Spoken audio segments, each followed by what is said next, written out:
I didn't say you were wrong. You know what? Fuck it. That's the start of the review. I didn't say you were wrong. Welcome to Fresh Face One Shots. My name is Joey. I'm Jacob. I didn't say you were wrong. Today we're back with Superman by Joshua Williamson. This is issue number 30. I never said you were wrong in the last video. I never did. Sorry, we were in the middle of an argument as we started this recording. I am vindicated. I never said you were wrong. I just said that when I read it, it never crossed my mind that Williamson was faking us out at the end. It just never crossed my mind. And then you brought it up, and then my brother brought it up after he read the issue, and I was like, oh, cool, you're right. I was like, oh, you're probably right. But, like, I just want to let it be known that I never said you or my brother, neither of the Jacobs, I never said you were wrong. So anyway. Okay. But also, issue 30, Joshua Williamson, what the fuck are you? This man just keeps knocking it out of the park. Like, yeah. This is also a lead-in to, like, 3 different things. Oh, yeah, yeah. Unfortunately, I don't think we'll be doing all of those things. We're doing 2 of those things. We're doing 2 of those things. Yeah, we don't have enough time to cover all of those things. Yeah, we're not talking about Justice League, unfortunately. But clearly I'm also missing some stuff by not reading Justice League, according to the end of it. Also, there's, like, explicit references to Absolute Superman. Like... Oh, yeah, so many. So many. Joey, I think you need to put the Absolute books in the podcast somewhere, like, somehow. Oh, man, okay. We'll not be here a while. My brain is exploding right now, but yeah, that could happen, sure. Yeah, I know, it's a terrible problem of there's so much to cover, and so much I'd like to cover. Yeah,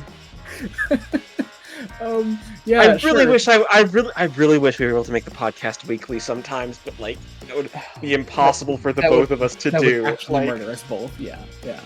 Like, God. But as it stands, sorry, we have Saturn Girl, her backstory in the Absolute Universe here. We see shiny baby boy Kal-El, or in the Absolute Universe here as well, which you love to see. And, remind me, I'm correct that the Absolute Superman is a Superman without the tens, but he's still fucking Superman. Yeah. Yep. Is a Superman that is like explicitly a Kryptonian. Yeah. Yes, but still, like, but it still has the core values of Superman, and is more socialist than Superman actually than regular Superman is. It's pretty crazy. But maybe we bonus episode at the Absolute books. Maybe that's what we do. I don't know. We'll see. Jacob, you should actually watch the things we need to watch for the bonus episodes, though. Yes. Jacob, see, now I'm turning this around on you, Jacob. You are honestly. Here's the here's the thing. I was gonna spend last night watching Batman, and then some shit happened. Mm-hmm. We're not gonna get into it. Yeah. Blame it on your personal problems, Jacob. Sure, go ahead. How long have people known that Batman 66 is our next bonus episode? How long have the good viewers and listeners of Blood Donut Studios known about this shit, Jacob? Listen, there will be progress made this weekend come hell or high water. Well, you had to stop yourself immediately, because you didn't know. You couldn't confirm that for the people. You couldn't confirm that you were doing them a service. There will be a progress made this weekend as of time of recording from hell or high water. Progress will have been made by the time you're getting this, and hopefully weekend after when this comes out. I'm not sure when you're releasing this. We brought such a weird energy into this one shot in particular. My God. Okay, but the story itself, we do need to talk about it, because... Yes, the story itself. First off, as it goes, I can't... I think Dan Mora, it's so weird. I think people have complained about Dan Mora's faces, but there's something about the way Dan Mora draws eyes. He says a lot with the eyes. Have I made this observation before? I might have. I'm more curious. I've never seen the face complaints. What's wrong with the faces? I think some people say he can be same-facey at points, but, like...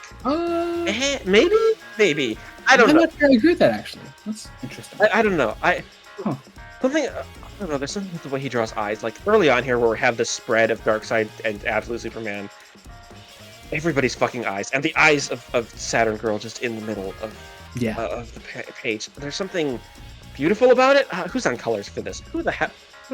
I also need to praise the colorist, who's been amazing. Alejandro Sanchez. Alejandro Sanchez is also just as good. I think he does colors for Mora a lot. Like, I believe.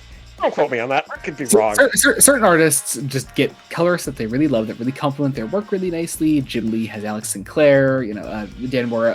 Presumably, I haven't really noticed his colorist a lot. A lot of his work does look the same, though, so I would assume a lot of it's the same colorist. Yeah. Anyway, well, a lot of times it's because they're teams in general. They're just like they came into the industry together. But oh my god! Also, Ray Williamson writes Superboy Prime. I never thought until about a month ago that I'd like to see a Superboy Prime redemption arc, and but here we are. Here we are. Here we are. Can he just get a happy ending? I think he's got a happy ending. Yeah, I would call it a happy ending. Yeah, were you about to say you would buy a Superboy Prime miniseries?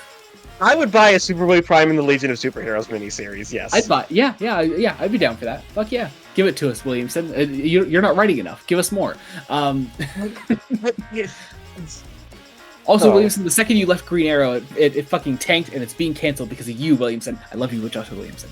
Green Arrow. Wait, here's the thing, though. I've been told that book is really good, though. Like it is pretty. Just good. Wasn't doing the numbers. Yeah, no. I know. I only say I say it tanked only because he left it, and people probably stopped buying it because he left the book, not because of the quality. Here's the thing.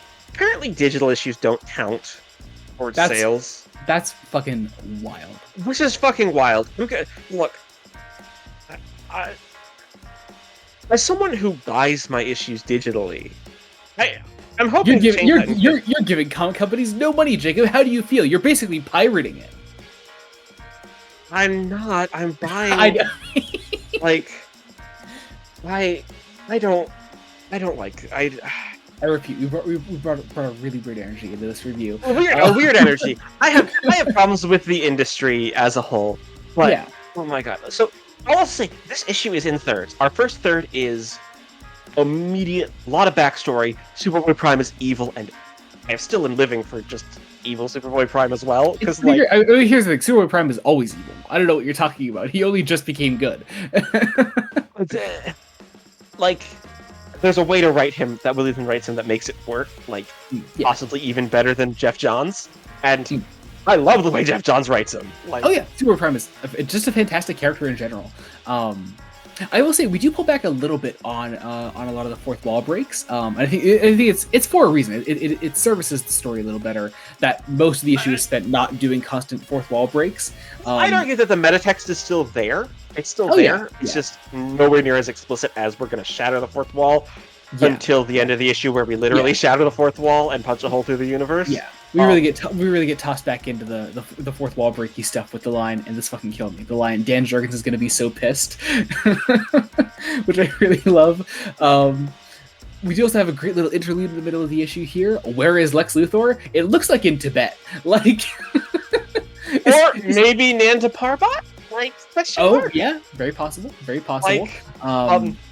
Fighting an acolyte of Darkseid who's a monk. What? And then Lex snaps his neck and immediately leaves this monastery. And I need to know more. I want more baby boy Lex. I've loved baby boy Lex ever since he lost his memory. And this isn't baby boy Lex. This is a changed Lex. He's still baby boy. You can still be baby boy even if you have a beard and even if you have most of your memories back. You can still do murders. You can still be baby boy. So you sound like a Jason Todd fan. I'm just a reformed Lex Luthor fan. We're a new breed, Jacob. Obviously, Superboy Prime is not actually working for the Legion of Darkseid. He betrays them, or not even really betrays them. It was never working for them in the first place. Is able to break out Booster Gold and Superman and give them a way out. I love this little moment where Superman gives Prime the Legion ring. I love that.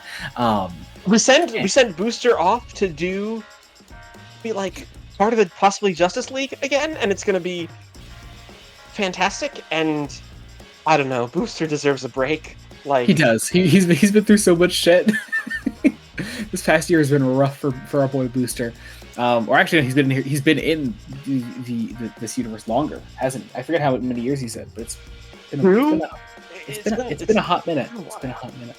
But yeah, and then let's talk about this ring thing, because I know you said it, but I particularly love the idea of Superboy Prime being like, "You can't give it to me. I didn't earn it," and it's like, Shulker's You like, will. "You will?" Yeah, well, but yeah, because it feeds into the time travel trope that the Legion of Superheroes was born out of. It's like, no, you don't like.